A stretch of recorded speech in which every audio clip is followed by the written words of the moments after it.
Jocelyn, huwag kang matakot. Ako to. Sabi ng pamilyar na tinig mula sa harap niya. Tama bang naririnig niya o pinaglalaroan lang siya ng pandinig niya?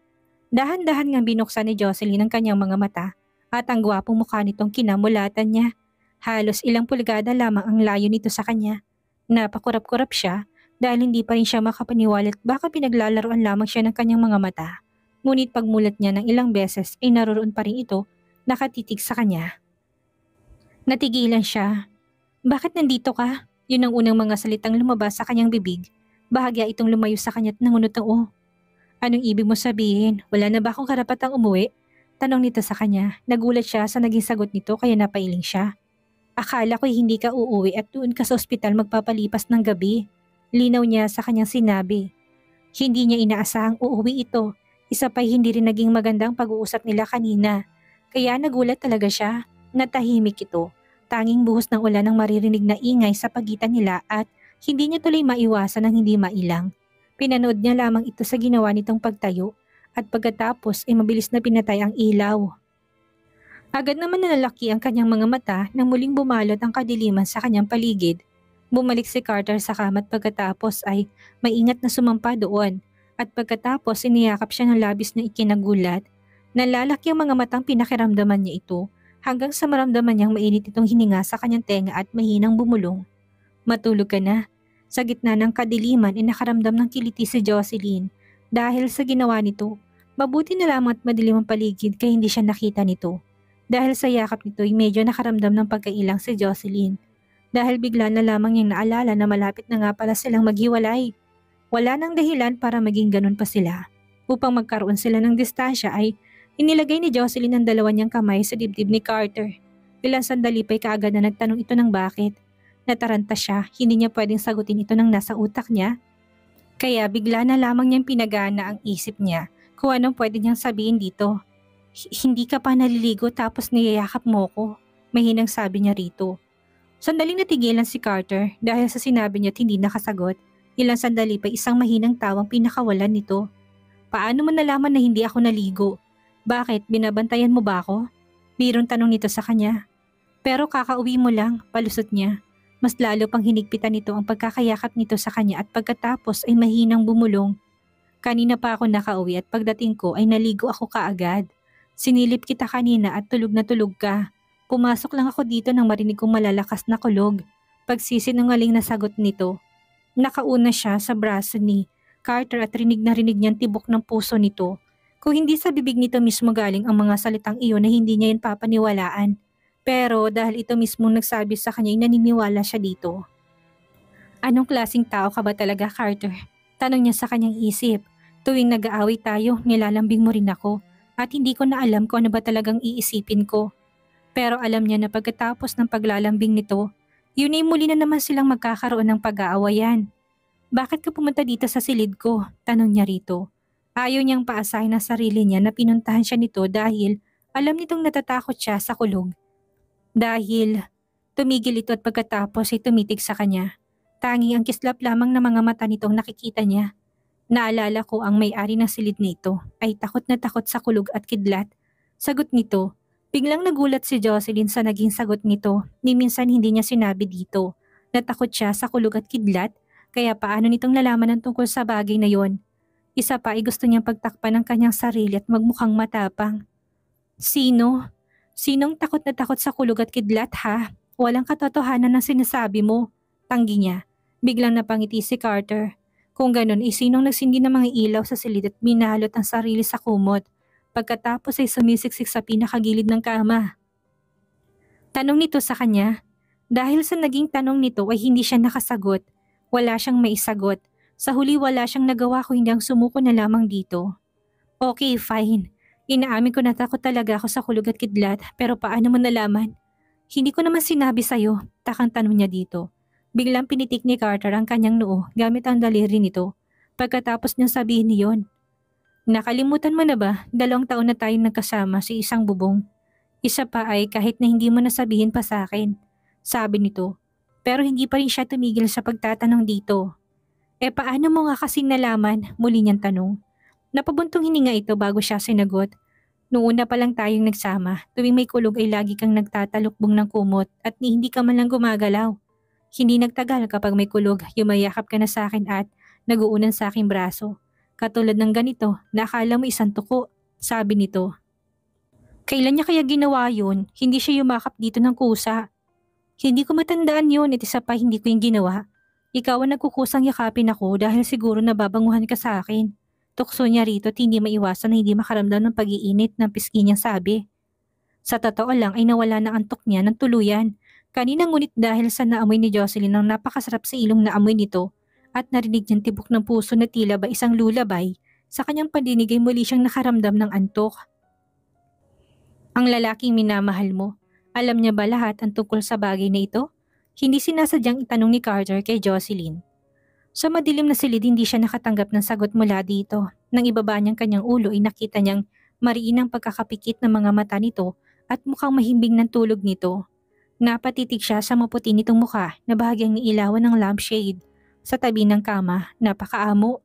Ang mahahaba nitong pilikmatang perpektong pagkakakulot hanggang sa pagtulog ay napakaganda nito na tila ba isang diwata. Natuon ang kanyang paningin sa mga labi nito at hindi na niya napigilan pang kanyang sarili na haplosin ito. Ngunit nang dumampi ang kanyang mga daliri dito ay mabilis na itong binawi dahil tila ba siya nakuryente sa ginawa niyang paghaplos dito. Napabuntong hininga siya at inis na napapikit. Carter, baka nakakalimutan mong malapit na kayong maghiwalay. Tanong ng isang bahagi ng isip niya.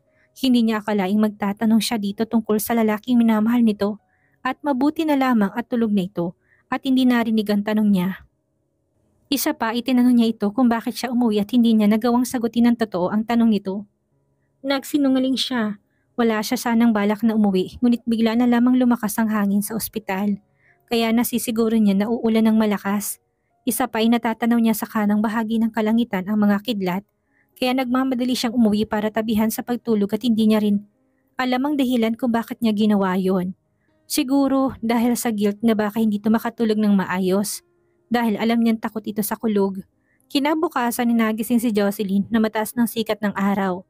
Napabalikwas siya ng bangon at pagkatapos ay dinampot ang kanyang cellphone na nasa tabi ng kanyang kama upang tignan kung anong oras na. Wala na si Carter sa tabi niya ng oras na yon. 9:00 na pala ng umaga. Napansin niya rin napakaraming missed call doon at pawang galing sa lolo ni Carter. Mabilis niyang tinawagan ito dahil baka meron itong sasabihin sa kanyang importante. Ilang sandali pa nga ay nag-ring na ang number nito at hindi nagtagal ay mabilis na sinagot nito ang kanyang tawag. Lolo, pasensya na po kayo dahil kagigising ko lang. Nahiyang sabi niya dito. Okay lang iha, mukhang napuyat ka yata kagabi ha? Pabirong sabi nito sa kanya. Medyo tama pong hula niyo lolo.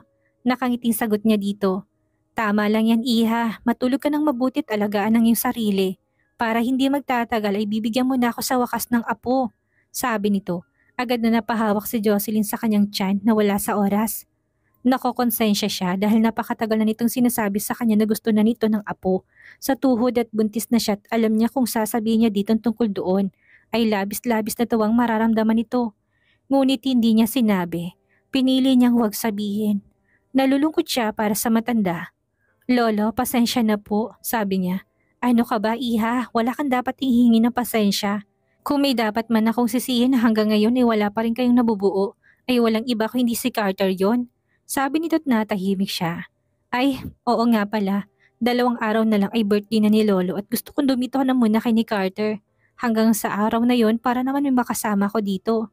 Sige po Lolo, sasabihin ko po kay Carter. Asahan niyo kami na darating kami dyan mamayang gabi para sabay-sabay na tayo maghapunan. Sagot ni Jocelyn sa matanda. Aasahan ko yan iha, ipapahanda ko lahat ng paborito mong ulam. Masayang sabi nito. Sige po lolo. Sagot niya at hindi nga nagtagal ay pinatay na nito ang tawag. Tumayo si Jocelyn mula sa kama at mabilis na naghilamos bago bumaba. Pagkababa niya ay kaagad siyang kumain ng almusal niya at pagkatapos kumain ay muli siyang umakyat mula sa kanyang silid at naligo. Kailangan niyang hanapin si Carter upang sabihin dito tungkol sa kahilingan ng lolo nito. Pagkabihis ay hindi na siya nag-isip pa kung saan niya ito hahanapin. Kaagad siyang nagpadiretso sa ospital kung saan naroon si Roxanne. Ilang sandali pang nakarating na siya kaagad sa ospital at kaagad na dumiretso sa silid ni Roxanne. Pagkarating niya sa pinto'y nakita niyang bahagyang nakaawang iyon. Bahagya niyang tinulak ang pinto at pagkatapos ay bahagya siyang natigilan nang makitang itsura ng dalawa sa kanyang harapan. Napatakip siya sa kanyang labi at halos hindi makapaniwala sa kanyang nakita. Nakita niya na nakaupo sa gilid ng kama si Roxanne at ang kanyang mga braso ay mabilis na pumulupot sa leeg ni Carter na may masayang ngiti. Nakaharap ito sa kanya at pagkatapos si Carter naman ay nakatalikod sa kanya. Hanggang sa unti-unting lumapit ang mukha nito kay Carter at pagkatapos ay napapikit. Mabilis na tumalikod si Jocelyn at pagkatapos ay tumakbo palayo. Hindi niya kayang panoorin ang eksenang iyon dahil sa sobrang sakit ng dibdib niya. Labis niyang pinagsisisihan na binuksan niya ang pinto. Kung sana hindi na lang niya yun basta tinulak at kumatok na lang. Siguro hindi ganun ang nabuksan niya. Marahil na matataranta ang mga ito kapag kumatok siya. Tumakbo siya ng tumakbo at pagkatapos ay nangihinang napasandal sa pader ng hallway. Napapikit siya ng mariin at napahawak sa tapat ng kanyang dibdib at diniinan ito dahil sa sobrang sakit. Wala siyang pakialam sa mga taong dumadaan ng mga oras na yon. Sobra siyang nasasaktan. Napakalupit mo talaga, Carter. Napakagaling mo, sabi niya sa kanyang isip. Sobrang sakit ng puso niya ng mga oras na yon na tila ba may pumipiga. Pilit niyang diniinan ito at nagbabaka sakaling mamanhid na ito ng tuluyan at hindi na muli sumakit pa. Nasa ganun siyang ayos na bigla niyang maramdaman ang pag-asim ng sikmura niya at tila ba gusto na namang lumabas ng kinain niya. Mabilis niyang hinanap ang CR at pagkatapos ay pumasok doon. Ilang minuto din ang tinagal niya sa CR hanggang sa tuluyan niyang mailabas lahat ng kinain niya kanina. Sa dulo ng kanyang pagsusok ay wala na siyang maisuka. Tanging ang mapait na lamang nakatas ang natira. Halos ilang minuto din siyang nagsuka at halos manghina siya. Halos isubsob niya rin ang kanyang sarili sa lababo.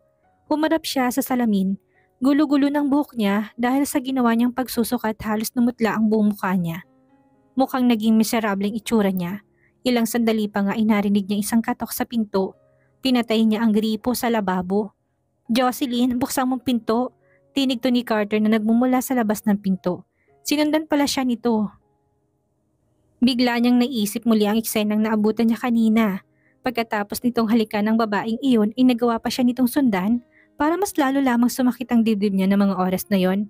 Napasandal si Jocelyn sa likod ng mga pinto at pagkatapos ay unti-unting napadaos-dos.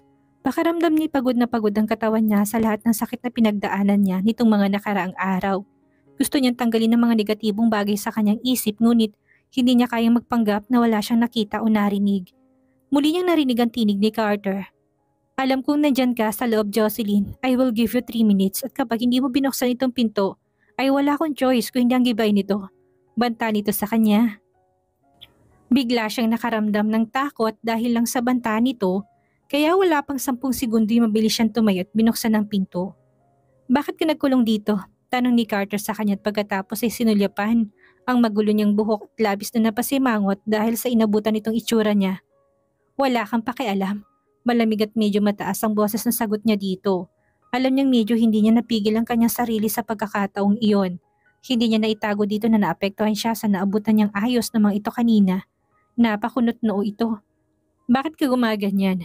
Dahil ba akala mo hinalikan ako ni Roxanne? Tanong nito. Nang marinig niya ito ay mas lalo pang tumindi ang galit niya para rito. Anong akala nito sa kanya? Manhid? Hindi niya napigil ang kanyang sarili. Akala lang ba ha? Malamig niyang tinignan ito. Kitang-kita ng mga mata ko na hinalikan ka niya. Anong gusto mong sabihin sa akin na nagkamali ako na nakita? Inis na tanong niya rito habang mabilis na nagtataas baba ang kanyang dibdib. Anong ibig nitong sabihin? Gagawin siyang mangmang at paniwalaing mali ang nakita niya? Hindi na siya bata para maniwala dito. Isa pa ay kitang-kita mismo ng dalawa niyang mga mata. Biglang napatanong si Carter. Nagsiselos ka ba? Habang nakatitig sa kanyang mga mata, bigla siyang natigilan dahil sa naging tanong nito. Nasaktan siya sa naging tanong nito. Wala talaga itong kaalam-alam sa nararamdaman niya. Humakbang siya upang magkalapit silang dalawa at pagkatapos tinapat niya ang kanyang mga daliri sa dibdib nito. Carter, tandaan mo na hindi mo pwedeng gawin sa akin ang lahat ng ito. Puno ng sakit na sabi niya. Alam kong gusto mo kong hiwalayan pero hindi pa tayo formal na naghihiwalay. Tandaan mo, asawa mo pa rin ako. Kailangan mong alalahanin yon. Malamig na sabi niya ditong punong-puno ng galit ang kanyang dibdib. Siguro nga, normal na lang sa babae ang magselos lalo na kung sa taong mahal mo. Hindi mo naman ako mahal, hindi ba? Bakit kailangan mo magalit kung hinalikan nga niya ako? Tanong muli ni Carter sa kanya. Tinignan niya ito at nag-aapoy ang mga mata. Napakamanhid talaga nito. Mabilis niyang inabot ang magkabilang kuwelyo nito at pagkatapos ay galit na tumitig dito. Kung ganun nga na hindi kita mahal katulad ng sinasabi mo, siguro naman ay pwede rin ako maghanap ng iba kung makakahalikan, sabi niya rito. Kitang-kita niya kung paano nagbagong ekspresyon ng mukha nito. Ang lakas naman ng loob mong sabihin niya sa harapan ko. Galit na sabi nito habang ang mga ngipin ay nangangali sa sobrang pagpipigil ng galit. Tandaan mo, Jocelyn, asawa pa rin kita at hindi pa tayo hiwalay, dagdag nito. O talaga? Pwes, dapat mo ring tandaan na asawa pa rin kita. Kapag nakita ko pa na hahalikan mo si Roxanne o siyang hahalik sa'yo, ay maghahanap ako ng isang binata sa bar. Mabilis na sagot niya dito. Ano? Binata? Nakasimangot na tanong ni Carter sa kanya. Napanguso bigla sa Jocelyn nang makitang reaksyon nito at pagkatapos ay napangising na lang sa isip-isip niya. Siyempre, hindi katulad mo. Mabilis na sagot niya. Mas nagsalubong pa ang mga kilay ni Carter habang nakatingin sa kanya. Hindi katulad ko. What do you mean then? Pwes, ano ako? Ikaw? Tumitig si Jocelyn kay Carter at bigla na lamang bumilis ang tibok ng puso niya. Ngunit mabilis niya pinagtakpan iyon at sumagot. Ikaw, medyo may edad ka na at kung maghahanap man ako ng bago, ay pipiliin ko mas bata sa'yo para alam mo na. Mas yummy. Ngiti-ngiti na sagot niya. Ano? Ulitin mo nga sinabi mo? Galit na sabi ni Carter sa kanya at pagkatapos ay mabilis na hinawakan ng kanyang tenga gamit ang isang kamay nito. Kapag may humahawak sa tenga ni Jocelyn na nakikiliti siya, mas lalo pa siyang nakiliti ng kurutin nito at mas lalo lamang bumilis ang tibok ng kanyang puso. Hindi naman malakas ang pagkakakurot nito sa kanyang tenga pero pakiramdam niya ay namula yon. Binasa niyang kanyang labi at pagkatapos ay nagsalita. Ang mga binata ay may magagandang pangangatawan. Isa pa, ang mga mas bata ay mga understanding. Kaya ang mga itong kalimitang nagugustuhan ng mga kababaihan. Pero kahit naligawan siya ng napakaraming binata, ay nasisiguro niyang wala siyang magugustuhan kahit ni isa man sa kanila. Pinili na lamang niya ang sarili ng bagay na yon at hindi na sinabi pa kay Carter. Lumambot ang ekspresyon ni Carter pagkatapos niyang marinig ang sinagot niya. Marahil ay napansin nito na nagbibiro lamang siya at iniinis niya lamang ito. Bakit ka nga pala nagpunta dito sa ospital? Pag-iba ni Carter ng usapan, bigla niyang naalala ang dahilan ng kanyang pagpunta doon. Tumawag sa akin si Lolo at gusto niyang pumunta tayo sa mansyon at manatili doon hanggang sa birthday niya. Nag-promise ako sa kanya na sasabayan natin siya na mag-lunch ngayon. Medyo nag-aalang ang sabi niya rito. Baka kasi magalit ito sa kanya dahil nangako na siya kaagad sa lolo nito kahit na hindi pa man sila nakakapag-usap. Sige, hintayin mo ko. Sabi nito at pagkatapos ay naglakad na. Sumunod siya rito, hindi na siya nagtaka sa tinatahak nilang hallway. Alam niya na kaagad kung saan ito papunta. Marahil ay magpapaalam pa ito sa pinakamamahal nitong babae. Ilang sandali pa'y tuluyan na nga silang nakarating sa harap ng silid ni Roxanne. Mabilis siyang umupo sa mga upuan na nasa labas at pinanood lang itong pumasa sa pinto. Ilang minutong lumipas nang bigla na lamang bumukas ang pinto at niluwa nito si Carter. Akala niya ay okay na. Tapos nang magpaalam ito ngunit mali pala siya ng akala. Gusto ka raw makausap ni Roxanne, sabi nito sa kanya. Agad na napakuyom ang mga kamay ni Jocelyn nang marinig ang sinabi nito. Bakit kailangan na naman ito makipag-usap sa kanya? Ano na naman kayang kailangan nito? Ilang sandali siyang hindi nakasagot sa sinabi nito at nakatitig lamang dito. Napahinga siya ng malalim bago tuluyang sumagot. Ayoko siyang makita, sagot niya. Pagkatapos niyang sumagot ay mabilis niyang narinig ang tinig ni Roxanne na nagmumula sa loob. Jocelyn, wala akong intensyon na masama, isa pa'y gusto ko lang humingi ng sorry sa'yo at magpapasalamat na rin, sabi nito. Humingi ng tawad? Tama bang narinig niya? Parang gusto niya yatang mabingi ng wala sa oras dahil sa sinabi nito. Mukha yatang nagpapatawa to. Isa pa ay halata namang palabas lang ito ni Roxanne sa harap ni Carter. Kaya bakit siya makikipagplastikan dito? Nagulat na lamang siya na bigla na lamang may mainit na palad na humawak sa kanyang mga kamay at huli na para mag-react siya dahil nasa loob na sila ng silid ni Roxanne. Hinila siya ni Carter hanggang sa tabi ng kama ni Roxanne. Nang makita siya nito'y kagad na gumuhit ang ngiti nito sa labi. Jocelyn, gusto kong magpasalamat dahil kung hindi dahil sa'yo, ay hindi mahanap ni Carter ang lalaki na kabangga sa akin. Isa pa'y gusto ko ring mag-sorry sa'yo tungkol sa nangyari sa pagitan natin kahapon. Alam mo na, yung tungkol sa paghahati ng ari-arian sa pagitan niyong dalawa ni Carter. Sabi nito, hindi siya sumagot. Sorry talaga Jocelyn, hindi ko sinasadya na ma-offend ka. Dagdag pa nito, ayaw na niyang marinig pa ang mga kaartehang susunod na sasabihin pa nito. Kaya para matapos ng pag-uusap nila, kahit na labag sa kalooban niya, sumagot na siya dito. Kalimutan na lang natin ang tungkol sa bagay na yon. Isa pa ay kailangan mong alagaan ang sarili mo. Talaga? Pinapatawad mo na ako? Masayang tanong ni Roxanne sa kanya. Oo, maikling sagot niya dito. Mabuti na yung matapos ng usapan nila para tuluyan na nga siyang makaalis doon. Ngunit bigla na lamang nagsalita ulit si Roxanne. Jocelyn, total naman inapatawad mo na ako. Pwede ba akong humiling sa'yo ng maliit lang na pabor? Umpisa nito. Pwede bang kunin mo kay Lolo ang marriage certificate niya ni Carter? Mahinahong tanong nito sa kanya. Bigla siyang napataas ng kilay, ngumiti siya. Alam niyang may nahon nitong nakikipag-usap sa kanya ngayon dahil nakaharap si Carter, pero hindi siya magpapauto dito.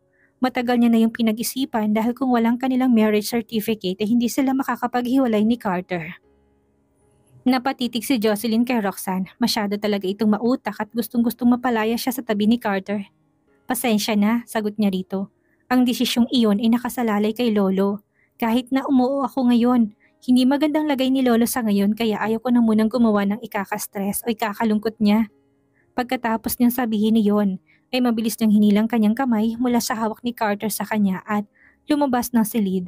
Bumaba siya sa labas ng ospital at tinintay na lamang niya si Carter doon.